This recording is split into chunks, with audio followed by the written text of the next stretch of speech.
queria te perguntar uma coisa.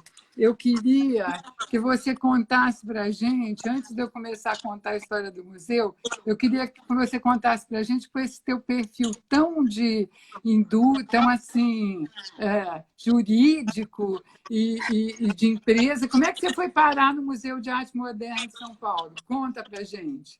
Então, na verdade, é uma trajetória. Eu tive várias fases da minha trajetória profissional, Denise. Eu, na verdade, como você colocou lá no meu currículo, eu fiz uma formação em Direito e uma formação em Administração de Empresas. Eu fiz as duas faculdades juntas, depois eu fiz a pós-graduação nas duas faculdades também. E eu desenvolvi daí carreira jurídica em grandes escritórios de advocacia e também em bancos e, no final, em uma grande empresa. E aí chegou um tempo que eu fui dar aulas, né? Eu fui dar aula no IBMEC, que era IBMEC na época, hoje em dia é INSPER, né? Eu dava aula de Direito Bancário lá para o curso de pós-graduação, até que chegou um tempo que eu resolvi partir para outra iniciativa, que te falei que era outra fase, e eu, na verdade, abri uma empresa de joalheria, fazia parte do design da joalheria, que era fiz faz 9 anos, foi uma outra iniciativa totalmente diferente. E aí, quando eu abri essa empresa de design de joias, na verdade, eu comecei a me interessar por arte por causa da questão de criação, de ter novas ideias, de tipo assim, de conhecer outras pessoas também. E aí eu entrei para o patronato de outros museus. Eu entrei primeiro da Pinacoteca, que eu estou lá até hoje, do MASP também. E aí eu comecei a achar super interessante esse setor. Fiz várias viagens com eles também. Comecei a conhecer os artistas, os ateliês. E aí, durante esse Aí processo foi picada pela mosca azul, e aí a gente ganhou uma pessoa dessa área para trabalhar com a gente, graças a Deus. Isso é verdade, Denise, porque na verdade, como eu estou convivendo agora com essa área, porque na verdade, quando me trouxeram, a questão era principalmente para fazer 3 motes básicos, que seria a institucionalização do museu, a governança e a sustentabilidade financeira. A institucionalização, e eu estou vendo que isso é necessário não só para o MAM, mas para os outros museus também. Assim, óbvio que tem museus mais bem organizados, outros que estão menos, até porque, na verdade, a classe artística em geral é mais informal, tá certo? Então, isso eu acho que isso permeia também a organização, mas a institucionalização é necessária para que se estabeleça processos, e esses processos, na verdade, facilitam a gestão e também dão transparência do ponto de vista do patrocinador e também até para o público em geral. A segunda questão, a questão da governança, é uma questão de aí também tem a ver com como cada museu se organiza. No MAM, o museu, é bom a gente colocar isso também no início, que o MAM é um museu privado, e como museu privado sem fins lucrativos, tá certo? Então, cumpre uma função social. O MAM é constituído por um conselho deliberativo. Esse conselho pode ter até 80 membros, hoje em dia tem menos, mas ele tem vários associados. Esses associados, na verdade, fazem uma contribuição anual para o museu, e eles, na verdade, têm o direito a voto e participam na Assembleia Geral, que é onde se determina o plano de atividades anual do museu. Além disso, a gente tem a diretoria é pro bono. Eu sou presidente da diretoria, tenho o presidente do Conselho Deliberativo, tenho a presidente da diretoria. Na diretoria, que a gente faz a função administrativa geral do museu, em termos das deliberações. Então, passa todo o plano de exposições, o plano operacional, o orçamento e qualquer atividade, na verdade, é deliberado na diretoria, e que está agindo hoje em dia já bem coesa. No começo a gente teve que formar essa diretoria, ela já existia, mas estava distante. Hoje em dia ela está bem coesa, a gente trabalha em todos os pontos juntos. E aí a gente já trouxe, no começo da gestão, que foi em abril de 2019, um superintendente financeiro, que ele já era ele era do Instituto Unibanco, então ele tinha experiência com essa parte de educação. O museu, na verdade, sempre foi atrelado à questão educativa. Então, a gente achou ele também uma pessoa preocupada com essa parte de gestão do ponto de vista de processos, estabelecer os processos, que isso aí é uma questão de longo prazo, não vai ser do dia para a noite. E aí, a partir disso, a gente estabeleceu essa nova gestão. Essa gestão já contou com várias iniciativas, então, nesse sentido. Iniciativas a gente estabeleceu os vários comitês do conselho, para os conselheiros poderem efetivamente estar atuando dentro do museu, porque todo conselheiro, na verdade, quer participar, até porque eles contribuem. E aí a gente estabeleceu já o comitê financeiro e de captação, e a gente teve que reestruturar essa área, que daqui a pouco a gente fala um pouco mais para frente. O comitê de governança, para, na verdade, estudar essas questões de governança, e a gente está até promovendo as alterações no Estatuto Social do Museu, que eram necessárias para deixar determinadas características mais claras. Com certeza, estatuto antigo, né? Isso, e até esse modo de gestão. E também a gente estabeleceu o Comitê Cultural e de Comunicação, que são, na verdade, as áreas de frente do museu, e que também tem que ser retomadas com um ponto de vista, vamos dizer assim, mais de gestão mesmo, profissionalizado. Então, isso já foi tudo estabelecido, são 4 reuniões por ano, as reuniões começaram no ano passado, e a gente também estabeleceu o Conselho Fiscal, que é um Conselho Fiscal sempre independente. O Conselho Fiscal é composto por 3 membros, são membros que vieram do Instituto Brasileiro de Governança Corporativa, então são super experientes, também estão aprendendo nessa área nova. Porque a gente é tudo muito complicado na área cultural. Exatamente. Não são simples, né? Por isso que é importante essa complementaridade, eu acho, Denise, porque, na verdade, a gente tem uma educação mais formal e é interessante também trabalhar com esse outro tipo de educação, porque também vai abrindo a nossa cabeça, vamos dizer assim, para todo mundo que está lá, está todo mundo aprendendo, você entendeu? Então, a gente pretende fazer uma gestão colegiada, que, na verdade, é quando aparecem mais ideias e cada um pode contribuir com o que tem de melhor. Claro. Eu vou mostrar um pouquinho para a gente, como eu combinei com a Mariana, eu vou contar um pouquinho a história do museu, para vocês verem que joia que é o Museu de Arte Moderna. Olha. Então, aqui, deixa eu fazer assim, ó. Aqui a gente tem uma coisa que a Mariana estava falando, que o museu é um museu particular, porque ele foi criado junto com os outros museus brasileiros, os outros museus de arte moderna. Ele foi criado como um museu particular. Então, aqui a gente tem o Nelson Rockefeller, junto com o Chateaubriand. O Chateaubriand está sentado aqui no chão, e eles, então, começando a falar em fazer os museus de arte moderna. Aqui a gente tem o Titilo e a Yolanda Penteado, que foram os criadores do museu, né? O Titilo entrou com o financeiro e a Yolanda entrou com um monte de ideias. E olha só, gente, olha, em 1949, a gente já tinha, o Museu de Arte Moderna já tinha um diretor internacional, que era o Léon Degan, que era um belga, que vocês estão vendo aí, do lado de um Kandinsky, e em cima a gente tem o Léon Degan de novo, do lado do Flexo. E olha só, né, Mariana, eles estavam fazendo, em 1949, uma exposição que tinha o Miró, o Delaunay, o Picabia, o Léger, o Calder, e isso sempre foi um diferencial do MAM de São Paulo, que se tornou um museu diferente do MAM do Rio, que acabou se tornando um ponto de encontro dos artistas. O MAM de São Paulo ele se tornou a nossa ponta internacional.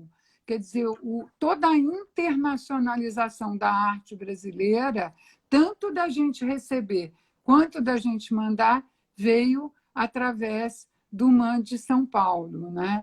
Eu vou mostrar aqui a Bienal e depois a gente já vai falar do Ibirapuera. Olha, aí aqui a gente tem a primeira Bienal de São Paulo, que aconteceu em 41, organizada pelo museu. Aqui, olha só, gente, aqui a gente tem, assim, falando que a Bienal era um acontecimento que ia mudar a arte brasileira, e nessa fotinho pequena aqui, gente, a gente tem, olha, o Titilo, depois a gente tem Chiquérrima e Yolanda, depois a gente tem a Darcy Vargas, que era a mulher do presidente, depois a gente tem a Niomar Bittencourt, que era presidente do Museu de Arte Moderna do Rio de Janeiro. Então, todos ficavam juntos, né? E aí, em 52, o museu fez a exposição Ruptura, que é uma exposição importantíssima, né? Que começa realmente a puxar por esse lado internacional. E aí o Titilo, nas comemorações do 4º centenário, ele vai e resolve criar o Parque Ibirapuera, e o museu vai acabar, como a gente vai ver depois, sendo aí.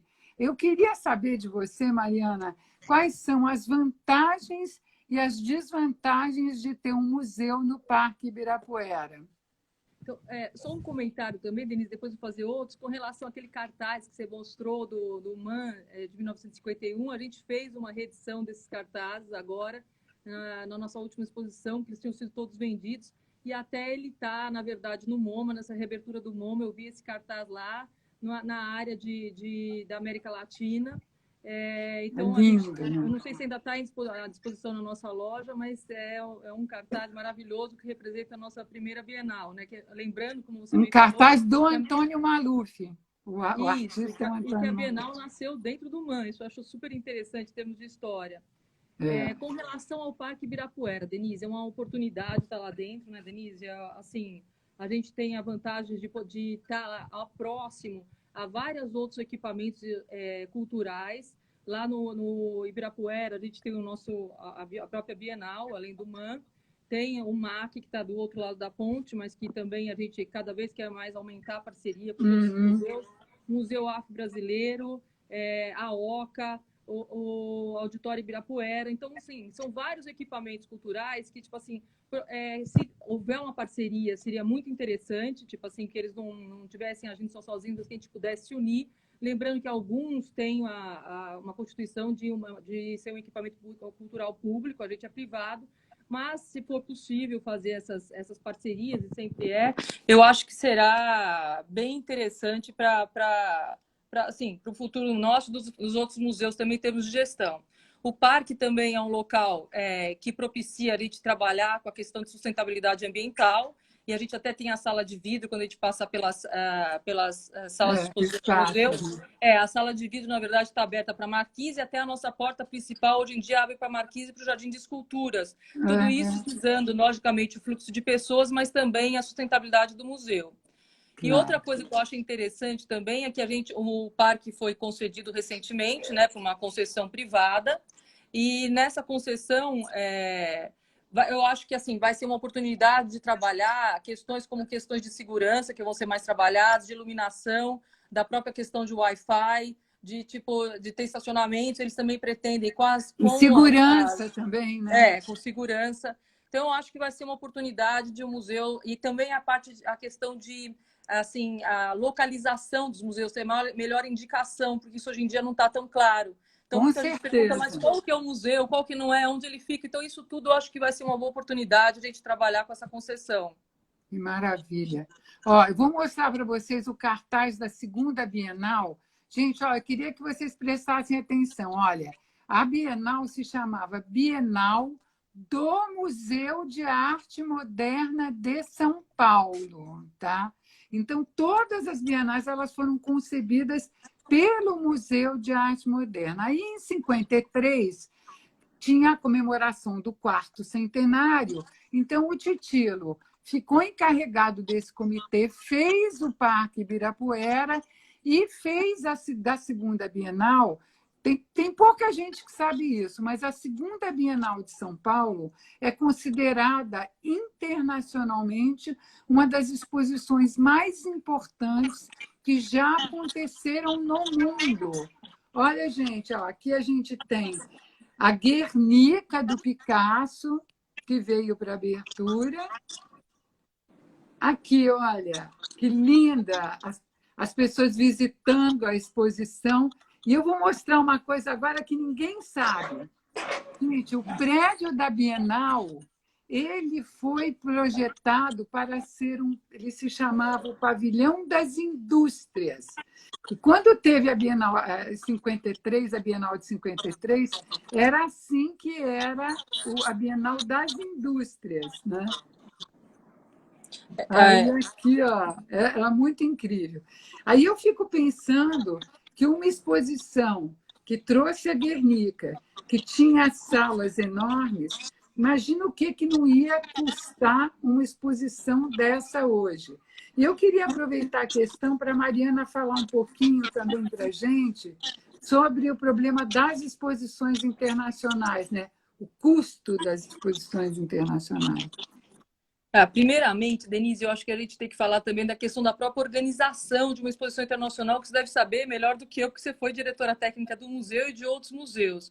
Então, na verdade, para a contratação já desse tipo de exposição, já é uma questão bem mais delicada, porque você tem que negociar com as famílias ou com, na verdade, com as instituições que cuidam das obras dos artistas. Então, essas negociações são demoradas e muito particulares e tem que estar tudo refletido no contrato, tá certo? Então, é um contrato bem especializado que precisa na verdade, de pessoas que, na verdade, saibam tratar desse assunto para fazer esses contratos. Então, leva um longo prazo. Tem a questão ainda, depois da questão da própria... como vai ser a montagem dessa exposição, porque, normalmente, a instituição lá de fora determina como vai ser essa montagem no próprio museu. Então, assim, tem que ter essa questão de custo também, de passagem das pessoas verificarem o próprio espaço do museu e as pessoas daqui também internamente com a própria instituição sobre o que será possível ou não fazer, porque cada museu tem a sua própria contextualidade. Além disso, tem a questão também da questão de seguro, de transporte, tá certo? Então, muita assim, coisa. de tempo, assim, exige um cronograma muito adiantado, exige pessoas especializadas para cuidar disso, exige, na verdade, recursos, como você está falando. Então, assim, a questão financeira é uma questão predominante, mas também a questão de tempo e especialização de quem está fazendo esse tipo de negócio, até para depois ter um resultado positivo. Então, imagina como é que deve ter sido desafiante também para eles na época, né, Denise? Porque hoje em dia a gente tem equipes assim, inteiras fazendo isso, já não é fácil. E mais uma coisa que eu acho importante já colocar, porque a gente está nessa época, e até mesmo antes dessa época do Covid, os museus agora, as instituições culturais vão sofrer vão sofrer muito, principalmente a nós que não temos uma destinação do recurso público direto, porque, na verdade, a gente vai ter que fazer o levantamento dessa captação, tá certo? Especificamente para fazer as exposições. Então, cada vez mais, todos os artigos que a gente lê, internacionais e nacionais, a gente vai estar vendo que os museus que têm acervo vão ter que explorar o seu próprio acervo, até por uma questão de custo, por uma questão de atingir a função social, de, na verdade, trazer para a comunidade o conhecimento de como é aquele acervo, utilizar o trabalho dos curadores, na verdade, para eles poderem desenvolver uma forma diferente de também trabalhar esse acervo, no nosso caso, que possa trazer ideias contemporâneas, mas também modernas, ideias que, na verdade, têm a ver com a sustentabilidade do parque. Então, tem várias formas de trabalhar o acervo. E trabalhar o acervo tem uma maneira de fazer a manutenção do acervo, porque, na verdade, cada vez que você expõe uma obra do próprio acervo, você tem toda a parte de higienização, de colocação da obra. Então, resumindo, você tem que fazer a manutenção da mesma. Então, acho que talvez seja uma oportunidade nesse sentido, e não tanto agora nas exposições internacionais, porque não vai ser uma época fácil. Vai ter que ter uma pausa. E até 2021, provavelmente, a gente vai continuar nessa situação ainda, né, Denise? Com certeza, com certeza. Ó, vou continuar aqui um pouquinho contando a história, engatando as coisas. Aí, o que aconteceu? A Bienal, ela foi se tornando um evento... Também é importante as pessoas entenderem que a Bienal de São Paulo foi a Bienal que veio depois da Bienal de Veneza. A primeira Bienal que é feita é a Bienal de São Paulo. E a gente estava naquele momento do pós-guerra que tinha todo aquele interesse na América do Sul, nesse país novo. O Brasil ainda era considerado o país do futuro. Então, teve toda uma conjunção de gente interessada aqui no Museu de Arte Moderna de São Paulo e na Bienal. E aí, então, a gente tem uma série de bienais super importantes, né? A segunda, a terceira, a quarta, a quinta, a sexta, a sétima Bienal, que trazem uma quantidade enorme de gente, de artistas importantes. Só que o que acontece? A Bienal ela vai engolindo o museu. Porque você preparar uma Bienal, como a gente falou antes, é uma coisa muito complexa. Então, quando em 62, o Titilo Matarazzo ele resolve que ele vai criar a Fundação Bienal e ele vai doar o acervo todo para a criação, para a Universidade de São Paulo, que a Universidade de São Paulo, então, vai acabar criando o Museu de Arte Contemporânea da USP. Então, todo porque era muito complicado a manutenção de acervo. Continua sendo, né, Mariana? Continua, Denise. O maior desafio, talvez, do museu seria manter o acervo, acho que de qualquer museu, e também a questão de captação. São duas questões bem delicadas, são questões totalmente assim, diferentes em termos de approach, que você vai fazer para um e para outro, exigem muito trabalho, então, assim, são questões complicadas. E, na verdade, para você fazer uma exposição na Bienal, você tem talvez um trânsito maior internacional e você não tem que lidar com acervo, porque a Bienal não tem um acervo, né? Não, são perfis diferentes, talvez. não. E o acervo é uma coisa que exige muita dedicação. É. Aqui, olha, a gente tem uma foto incrível que é o Sérgio Millier e o Arnaldo Pedroso Dorta. Porque quando o Titilo resolveu, o Titilo resolveu encerrar o Museu de Arte Moderna de São Paulo. Ele realmente pegou o acervo, doou para a Universidade de São Paulo e ele encerrou o museu. Aí um grupo de diretores ficou inconformado de de não existir mais o Museu de Arte Moderna, então eles resolveram que eles iam manter o museu. Só que o museu ficou só com o nome, porque ele não tinha nem acervo e nem prédio. Então aqui a gente tem o Pedroso Doc e o Sérgio Millier, que são as duas das pessoas responsáveis pela manutenção desse nome. E aí, quando foi em 1969, o Carlo Tamanhi fez uma doação para o museu de toda a coleção dele, que continua no museu, que tem mais de 80 obras. Aqui vocês veem uma Tarsila e um de Cavalcante. E aí, do momento em que o museu descobriu que agora ele tinha um acervo, então os diretores foram para o prefeito e pediram uma sede, né? E aí essa sede acabou sendo essa sede onde o museu está até hoje, né? É uma história, mas a coleção Tamanho que eu conheço é muito linda, né? Eu gosto muito dela.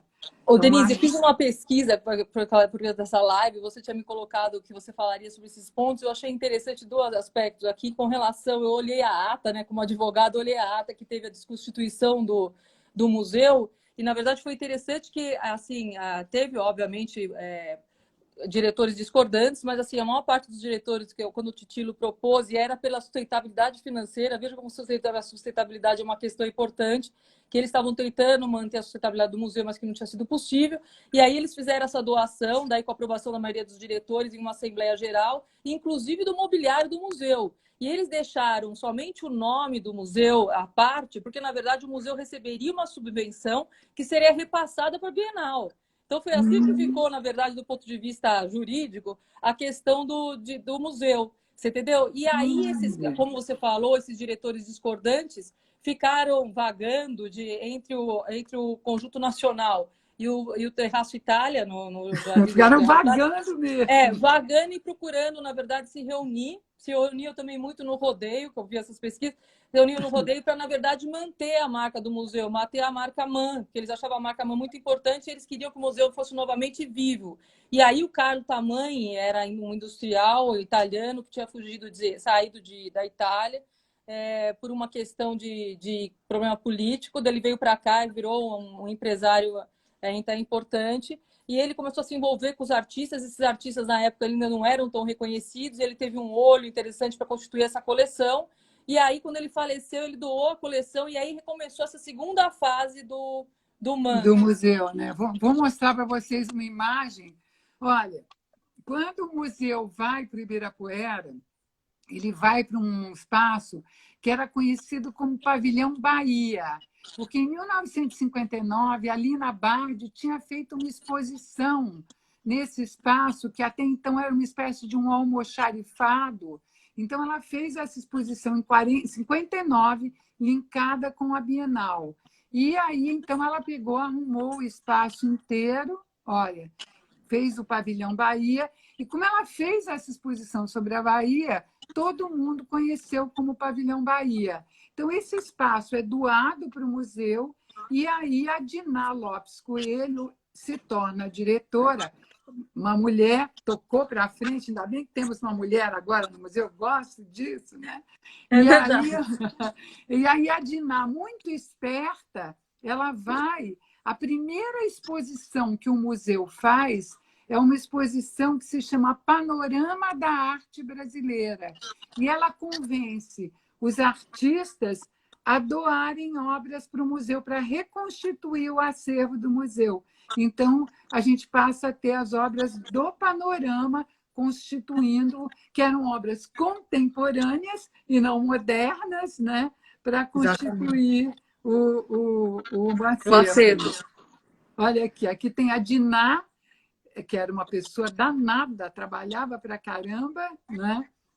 Aí a gente tem a Diná, e aí aqui, ó, a gente tem os panoramas. Aí a Diná vai fazendo um panorama atrás do outro. E aí os panoramas... Aí isso é uma outra coisa, né, Mariana, que a gente conversou, que é muito importante, porque os panoramas de arte brasileira, eles continuam sendo, mas eles foram, durante anos, uma das exposições mais importantes que a gente tinha no Brasil.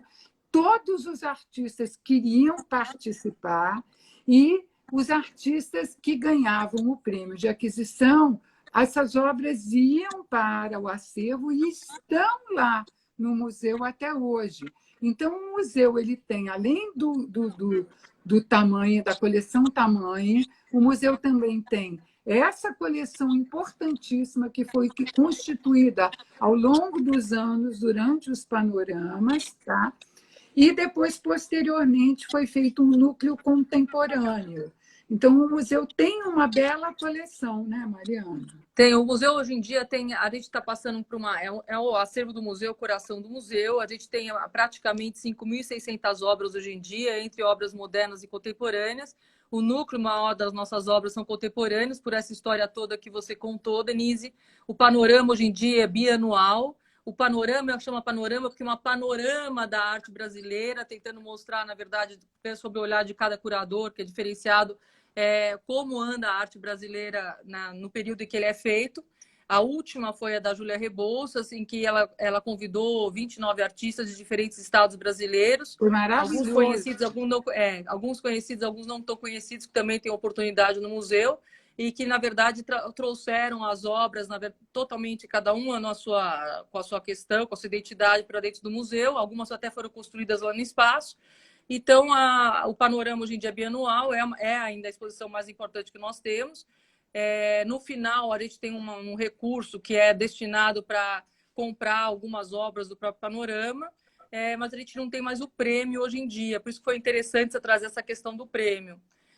A questão também do acervo. E o acervo, acho também interessante colocar, Denise, que a gente fez... a gente recebeu, como a gente sabe, a gente recebeu um recurso também público, um recurso público que não é tão grande, mas um recurso público que vai ser suficiente para a gente começar. A gente começou agora um pouco antes da Covid, em fevereiro, a fazer a identificação e para poder completa do acervo, levantando também a documentação dele, para posteriormente fazer a higienização, colocar até as obras em condições melhores de guarda também, para depois, se possível, na verdade, fazer um diagnóstico total desse acervo. Para isso, a gente está com uma equipe constituída, é uma equipe, na verdade, que tem uma coordenadora, que tem bastante experiência nesse assunto, embaixo dela uma documentalista e uma conservadora e um art handler. É até a primeira vez que o museu está constituído com esse art handler também, para, na verdade, ajudar na movimentação das obras, que são muitas estão dentro do próprio prédio, do nosso prédio lá do MAM, e algumas outras num depósito particular. Então, a gente está fazendo todo esse trabalho, que também já é um trabalho de institucionalização, e depois disso nós vamos criar os procedimentos para esse acervo. Uhum. Olha, eu vou mostrar aqui para vocês. Alguém falou aqui que o Panorama premiou o Ernesto Neto, foi mesmo. Gente, olha que coisa mais linda. Esse aqui é o primeiro desenho da Lina Bardi para o prédio do museu, porque em 82 ela foi chamada para fazer uma reforma realmente para transformar o espaço num museu. E aí, então, a gente tem aqui, olha, a Lina dizia o seguinte, que espera só um bocadinho aqui. A Lina dizia o seguinte, que ela não se sentia à vontade de ocupar o espaço porque o Niemeyer tinha pensado numa marquise.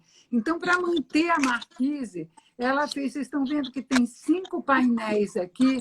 Então, ela pintou, originalmente, ela pintou esses painéis em 5 tons de azul diferentes para que você não perdesse essa ideia da marquise, que é uma ideia bem interessante. Ó, aqui tem também o projeto dela para o museu, muito similar ao que o museu está hoje, né? E aqui a gente tem a grande sala. Eu escolhi a foto, combinei com a Mariana, porque nessa foto a gente tem a parede azul, né? Esse foi o 33º panorama, e quando foi feito pela Lisete Lanhado, e a Lisete procurou um pouco resgatar essa história. Agora, eu, que trabalhei no museu junto com a Paris, eu peguei essas paredes azuis e era um inferno a gente ter que pintar essas paredes de azul.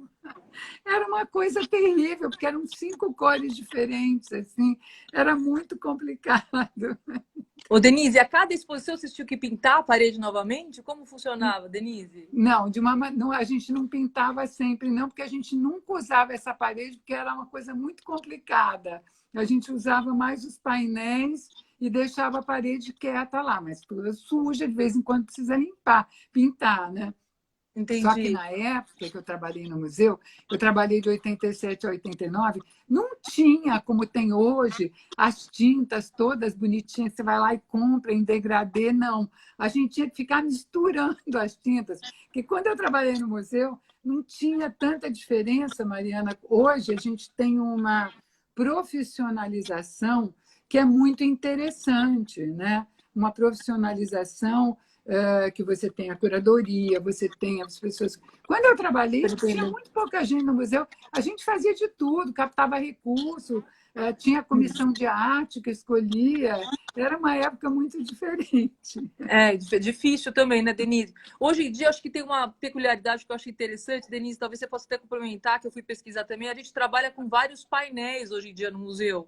E esses painéis os painéis foram feitos por uma arquiteta chamada Marta Borgeia, e os painéis são autoportantes, ou seja, eles têm rodinhas e sustentam de pé sozinhos, não é necessário colocar nas paredes. Então, a cada exposição, o curador e toda a equipe de cenografia podem fazer um cenário totalmente diferente e que tenha adaptabilidade em relação à própria É uma exposição. beleza isso. Né? E aí o manto, cada vez que tem uma exposição, tem um ambiente totalmente diferente, com uma cenografia diferente, então também tem todo o trabalho dos arquitetos, dos curadores, dos artistas, e eu acho que isso daí também é um diferencial grande do museu. Você teve Claro. oportunidade de trabalhar com esses painéis, Denise? Não, na verdade, quando eu trabalhei no museu, a gente tinha alguns painéis, mas eles não eram importantes, não. Eles eram levados na marra mesmo. Era muito complicado. Era bem Entendi. difícil trabalhar. E aí, só assim, falando um pouquinho, né, Mariana, sobre o projeto da Lina, com a criação do projeto da Lina, o museu ficou com 2 grandes salas de exposição, que é a grande sala, né?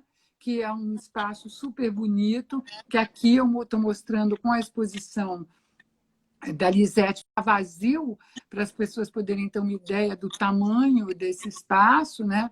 Mas como a Mariana disse, ele é usado com painéis, mas observa que com as paredes azuis faz essa transparência, né? Que a Lina tinha se proposto fazer, né? Aí, na planta do museu, a gente tem, então, a grande sala e uma sala menor, que é a sala Paulo Figueiredo, que também, né, Mariana, faz exposições super importantes, né? Algumas, essa é a da Mira Schendel, mas faz também algumas que são linkadas com as exposições que estão acontecendo, como o Palatnik, né? Que teve a exposição na grande sala, e a sala Paulo Figueiredo fez uma exposição menor, mas linkada com o Palatnik, né? Então, eu acho interessante daí falar o seguinte, que a partir de 2017, a grande sala passou a ser denominada Sala Milo Vilela, pelos 24 anos de trabalho que ela dedicou ao museu. E em 2017 ela se afastou e, na verdade, a grande sala, passou a ser chamada Sala Milo Vilela. E a outra sala, Paulo Figueiredo, foi a própria Milu que criou, foi uma das iniciativas dela durante a gestão dela, na verdade, para a gente conseguir expor o nosso acervo. Hoje em dia, a gente não trabalha só com acervo na Paulo Figueiredo, depende muito da linha curatorial, do que vai ser explorado. E ainda tem a sala de vidro, né, Denise? A sala de vidro, que na verdade é onde fica a varanha, que a gente vai ficar um pouco mais para o final, mas que é uma sala que também é voltada para o parque, que a gente...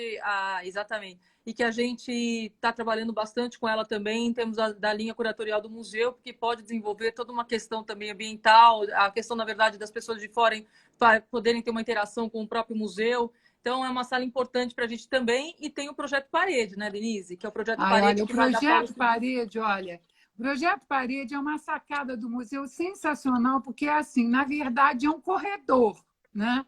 Mas também. os artistas têm usado o corredor de formas absolutamente criativas. Então, essa primeira imagenzinha foi o projeto Parede do Carlito Carvalhosa, que ele Lindo. colocou vidro, espelho dos dois lados. Então, você via tudo refletido, ficou incrível. Esse segundo, que vocês estão vendo a pessoa andando, foi da Helena Martins Costa. Ela fez uma projeção em cima. Então, você passava pelo corredor e via uma pessoa andando em cima de você, que Que é massa. essa projeção que ela fez.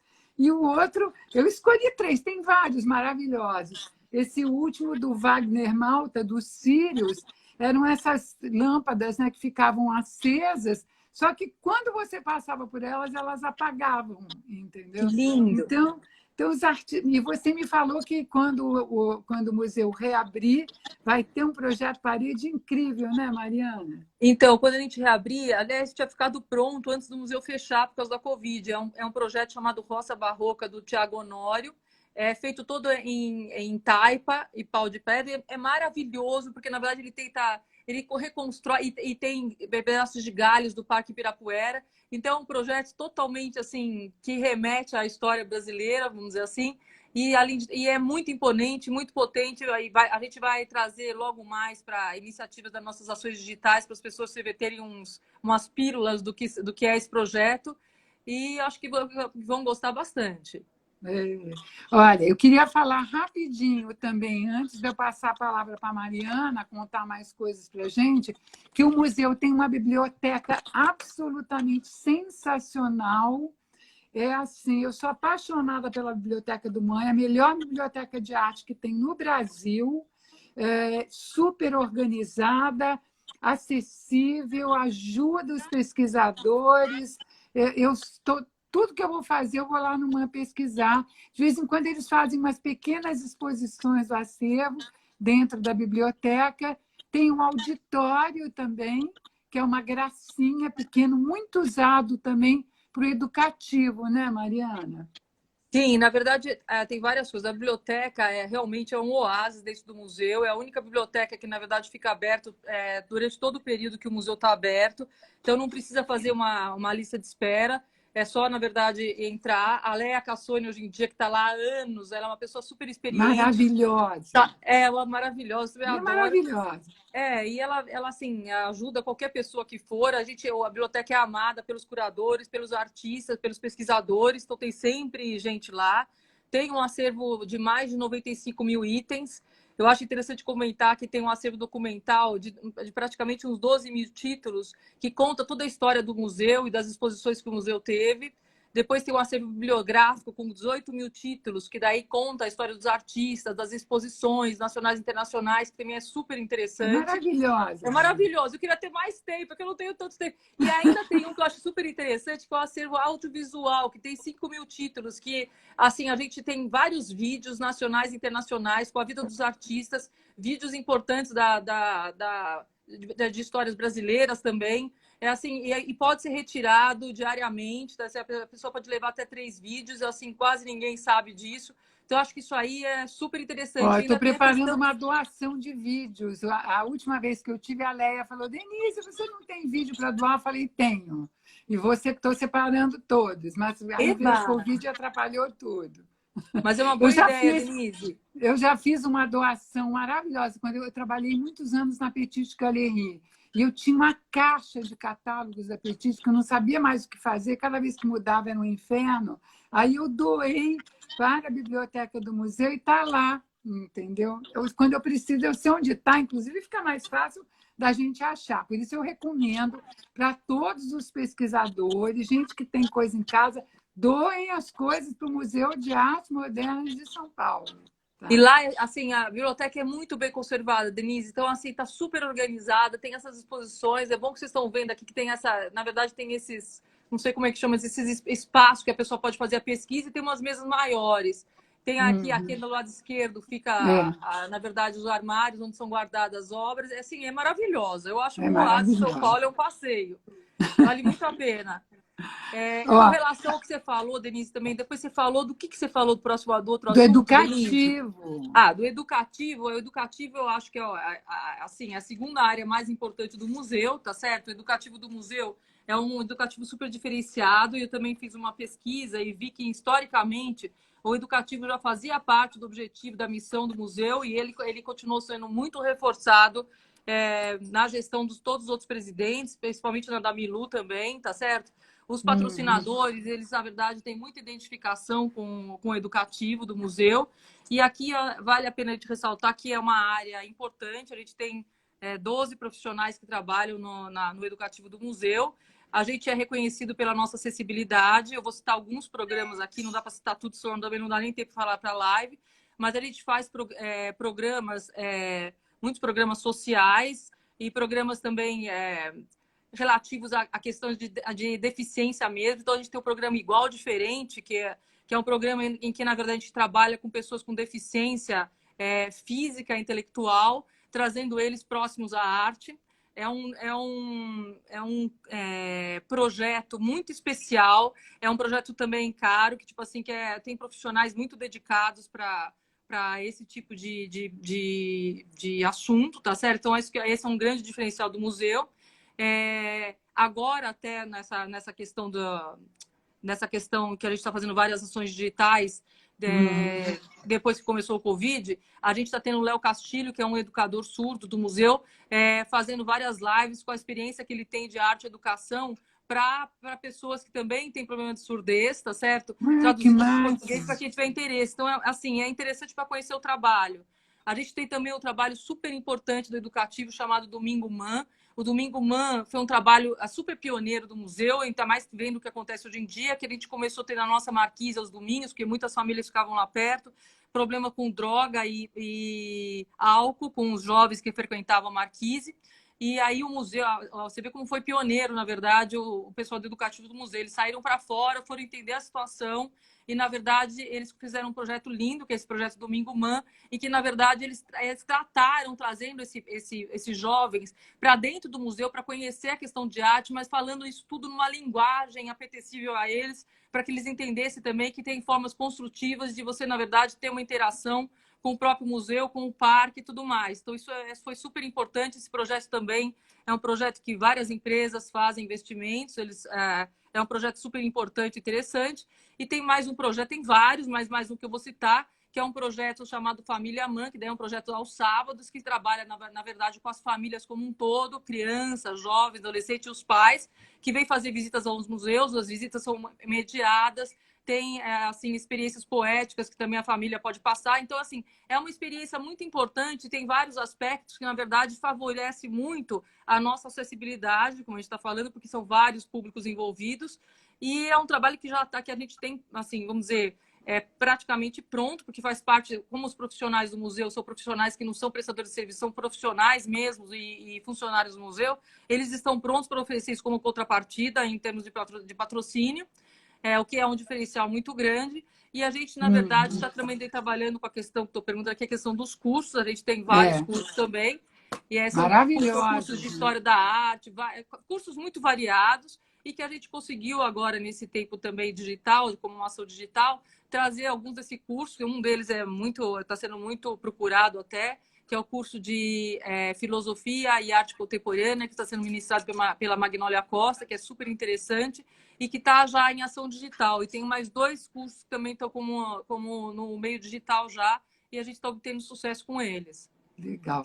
Mariana, a gente está chegando no finzinho. Eu queria que você contasse o que o museu vai fazer. Queria falar rápido que o MAN tem uns tours virtuais sensacionais. E aí a Mariana vai contar o que a gente vai ver quando o museu voltar. a funcionar. Então, eu vou contar duas coisas. Vou contar dessa parte digital, que assim, realmente as ações digitais foram muitas. A gente aumentou muito a nossa participação. A gente trouxe uma coordenadora nova no começo do ano. Essa coordenadora tem experiência já na área. Ela trabalha com a equipe, que a equipe já estava no museu. A equipe, na verdade, conseguiu se entender bem e conseguiram produzir várias ações digitais importantes, como esses tours virtuais que você está falando. Teve o tour da Mira Schendel, tem o tour dos 70 anos MAN, que é a coleção conjunta do MAN e MAC, que é interessante para as pessoas verem. Tem também o tour da Mira Schendel. A Mira Schendel foi você, na verdade, até que curou, eu acho, né, Denise? Não, então, não. Não foi você? Tá, então a gente está com a exposição passado, futuro, presente também está lá, então vale a pena conhecer. É uma parceria com com o Google Art and Culture e também com o 3D Explorer. A gente está obtendo sucesso. Tem a questão da história, que são essas histórias nossas e muitas outras que, na verdade, estão contadas em dias da semana. Tem a live no Ateliê dos Artistas, que é feita por dois curadores nossos, o curador de fotografia e o curador de gravura, e que também está tendo o maior sucesso aos sábados. E as ações digitais são muitas e a gente está procurando parceiro para desenvolver a plataforma conosco. Falando rápido, gente, doações para o MAN, doações para o MAN, gente. Principalmente para esses projetos específicos que vão para o Sacari, que precisa ser mais a longo prazo, que precisa ser sustentável do ponto de vista até de se manter essa atividade digital, que é muito importante. A gente está recebendo propostas e quem quiser e que tiver, porque precisa ter uma pessoa do digital importante que saiba fazer esse desenvolvimento e também os recursos. A gente está querendo trabalhar com parcerias, até com a possibilidade de fazer uma divisão de recursos indiretos para quem desenvolver esse projeto conosco. E, além disso, Denise, falando no que vai reabrir, a gente vai reabrir com uma exposição importantíssima do Antônio Dias. É uma exposição que conta toda a história do artista. O artista faleceu recentemente, vamos dizer assim, não teve nenhuma exposição sobre ele desde que ele faleceu, vai ser a primeira. E é muito interessante que a gente vai trazer uma exposição histórica sobre ele, com as obras que ele mesmo colecionava do trabalho dele mesmo. Alguns até que maravilha! Então vai ser maravilhoso. A gente estava com as obras no museu quando reabriu, mas a gente teve que retirar tudo por questão de segurança. Agora vai ter que recolocar tudo. A cenografia é super especial também. E a gente vai ter também aí uma outra exposição ao mesmo tempo, que é dos 20 anos do Clube de Colecionadores, que é do nosso acervo, tá certo? E vai ser uma exposição das fotografias, sendo que o fotógrafo homenageado vai ser o Mário Cravo Neto. E a obra do Mário Cravo, inclusive, já está disponível também para quem estiver interessado. É só acessar o nosso site que vocês vão ter acesso à obra e até porque a obra foi escolhida. Porque toda obra que é trazida pelo Clube de Colecionadores tem a chancela do museu, porque é trazida e estudada dentro da nossa coleção, tá certo? E também da importância do artista e tudo mais, pelo Éder Chiodeto, que é o nosso curador de fotografia há muito tempo. Gente, desculpa, mas nós vamos ter que encerrar, tá?